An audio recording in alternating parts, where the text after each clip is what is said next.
Hello all welcome back to ലേണിനോ. So KEAM എക്സാമിന് ഇനി നമുക്ക് ഒരാഴ്ച കൂടെ ഉള്ളൂ. അപ്പൊ ലാസ്റ്റ് വീക്ക് സ്റ്റഡി പ്ലാൻ എങ്ങനെയായിരിക്കണം എന്നുള്ളതാണ് ഇന്നത്തെ വീഡിയോയിൽ പറയുന്നത്. വളരെ ഇമ്പോർട്ടന്റ് ആണ്. നിങ്ങളുടെ സമയം അധികം കളയുന്നില്ല, ഞാൻ എളുപ്പത്തിൽ പറഞ്ഞുതരാം. അപ്പോ ആദ്യം ശ്രദ്ധിക്കേണ്ട കാര്യം, ഇതുവരെ നമ്മൾ പഠിച്ചിട്ടില്ലാത്ത എന്തെങ്കിലും പോർഷൻ അത് അവസാന നിമിഷം പഠിച്ചെടുക്കാം എന്ന് വിചാരിച്ച് ടൈം കളയാതിരിക്കുന്നതായിരിക്കും ഏറ്റവും നല്ലത്.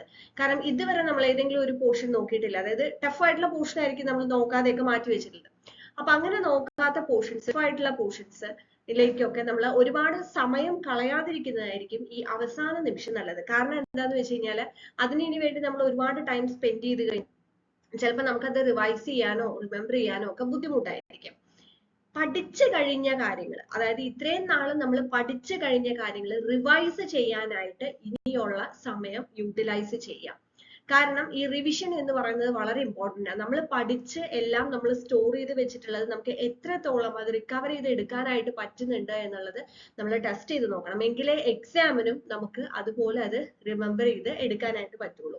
അപ്പൊ റിവിഷൻ എന്ന് പറയുന്നത് വളരെ ഇമ്പോർട്ടൻ്റ് ആണ്. അപ്പൊ റിവൈസ് ചെയ്യാൻ തന്നെ നമുക്ക് നല്ല പോലെ ടൈം വേണം. കാരണം സിലബസ് അനുസരിച്ച് നമ്മൾ +1 പോർഷൻസും +2 പോർഷൻസും എല്ലാം ഉണ്ട്. അതുപോലെ ഫിസിക്സും കെമിസ്ട്രിയും മാത്സും എല്ലാം ചെയ്യണം. അപ്പൊ റിവിഷൻ എന്ന് പറയുന്നത് സിലബസിലെ എൻറ്റയർ ടോപ്പിക്സും നിങ്ങൾ ഒന്ന് ജസ്റ്റ് സ്കാൻ ചെയ്യുന്നത് പോലെ റിവൈസ് ചെയ്തെടുക്കണം. നിർബന്ധമായിട്ടും റിവിഷൻ ചെയ്തിരിക്കണം.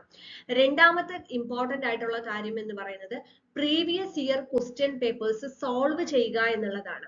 അപ്പൊ പ്രീവിയസ് ഇയർ ക്വസ്റ്റ്യൻ പേപ്പേഴ്സ് നിങ്ങൾക്കുള്ള ഒരു അഡ്വാൻറ്റേജ് എന്താന്ന് വെച്ച് കഴിഞ്ഞാൽ ഓൺലൈൻ ആയിട്ട് എക്സാം ആയതുകൊണ്ട് തന്നെ ഡിഫറെന്റ് ഡേയ്സിൽ എക്സാംസ് നടന്നു. അപ്പൊ അത്രയധികം ക്വസ്റ്റ്യൻ പേപ്പേഴ്സ് നിങ്ങൾക്ക് അവൈലബിൾ ആയിരിക്കും അല്ലെ.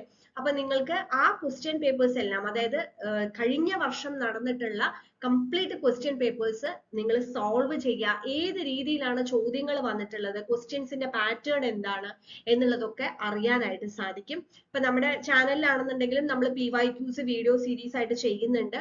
അപ്പൊ മാത്സും ഫിസിക്സും കെമിസ്ട്രിയും ഒക്കെ, മാത്സും ഒക്കെ എങ്ങനെയൊക്കെ ക്വസ്റ്റ്യൻസ് വരാം എന്നുള്ളത് നിങ്ങൾക്ക് അതിൽ നിന്ന് കിട്ടും. അപ്പോൾ നിർബന്ധമായിട്ടും previous year question papers solve ചെയ്യാം. ദെൻ അടുത്ത കാര്യം എന്ന് പറയുന്നത് മോക്ക് ടെസ്റ്റുകൾ അറ്റൻഡ് ചെയ്യുക. ഞാൻ നേരത്തെ ഒരു വീഡിയോയിലും പറഞ്ഞിട്ടുണ്ടായിരുന്നു, നമ്മൾ എത്രയൊക്കെ പഠിച്ചാലും ആ സമയത്തുള്ള നമ്മുടെ പെർഫോമൻസ് ആണ് ഇമ്പോർട്ടന്റ്. ടൈം മാനേജ് ചെയ്യാൻ നമുക്ക് അറിഞ്ഞിരിക്കണം.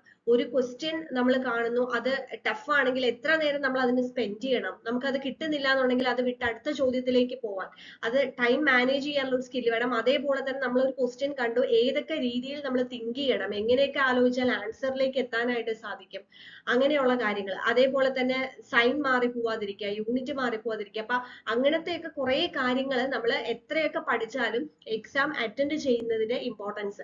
അപ്പൊ അത് നിങ്ങൾക്ക് അതിനൊരു പ്രാക്ടീസ് കിട്ടണം എന്നുണ്ടെങ്കിൽ നിങ്ങൾക്ക് മോക്ക് ടെസ്റ്റ് അറ്റൻഡ് ചെയ്യാം. പിന്നെ ഓൺലൈൻ ആയിട്ടാണ് എക്സാം. അപ്പൊ ഓൺലൈൻ ആയിട്ട് എക്സാം അറ്റൻഡ് ചെയ്യുമ്പോൾ ആ ഒരു ഫിയർ ഒക്കെ മാറി നിങ്ങൾക്ക് കുറച്ചും കൂടെ കോൺഫിഡൻസ് ബിൽഡ് ചെയ്യണം എന്നുണ്ടെങ്കിൽ മോക്ക് ടെസ്റ്റുകൾ അറ്റൻഡ് ചെയ്യുക എന്നുള്ളത് ഈ ഒരാഴ്ച ചെയ്യേണ്ട ഇമ്പോർട്ടന്റ് ആയിട്ടുള്ള കാര്യമാണ്. പിന്നെ ക്യാപ്സ്യൂൾ രൂപത്തിൽ നിങ്ങൾക്ക് ഫോർമുലാസ് അത് ഇപ്പൊ പ്രിപ്പയർ ചെയ്യേണ്ടതല്ല, നേരത്തെ ചെയ്യേണ്ടതായിരുന്നു. അപ്പൊ ഇനിയും ചെയ്തിട്ടില്ലാത്തവർക്ക് അത് വേണമെങ്കിൽ ചെയ്യാം.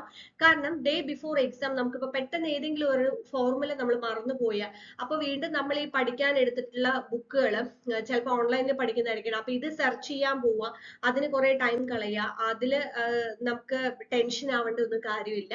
അപ്പോൾ ഓരോ ചാപ്റ്റർ വൈസ് അല്ലെങ്കിൽ സബ്ജക്ട് വൈസ് ഇമ്പോർട്ടന്റ് ആയിട്ടുള്ള ഫോർമുലാസ് മാത്രം ഒന്ന് നോട്ട് ചെയ്ത് വെച്ച് കഴിഞ്ഞാൽ നമുക്ക് അതൊരു റിവിഷൻ പോലെയും ആവും. ഒപ്പം നമുക്ക് അവസാനം പെട്ടെന്ന് ചിലപ്പോൾ എക്സാമിന്റെ തലേ ദിവസമായിരിക്കും നമ്മൾ പെട്ടെന്ന് ആലോചിക്കുമ്പോൾ ഏതെങ്കിലും ഒരു ഫോർമുല ഒരു ഡൗട്ട്, അപ്പൊ അത് മാത്രം പെട്ടെന്ന് എടുത്തു നോക്കാൻ സാധിക്കും.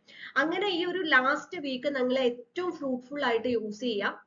ഇതുവരെ പഠിക്കാത്ത കാര്യങ്ങളുടെ പുറകെ ഒരുപാട് സമയം കളഞ്ഞ് നമ്മൾ പഠിച്ച കാര്യങ്ങളിലെ ആ ഒരു നമ്മൾ എടുത്തിട്ടുള്ള എഫേർട്ട്, അതിന്റെ ഒരു ബെനിഫിറ്റ് നിങ്ങൾ കളയരുത്. അപ്പൊ ഈ പറഞ്ഞ 4 കാര്യങ്ങളും നിർബന്ധമായിട്ടും ചെയ്യാം. പിന്നീട് നിങ്ങൾക്ക് സമയം ഉണ്ടെങ്കിൽ ഇതുവരെ പഠിക്കാത്ത കാര്യങ്ങൾക്ക് വേണമെങ്കിലും സ്പെൻഡ് ചെയ്യാനായിട്ട് സാധിക്കും.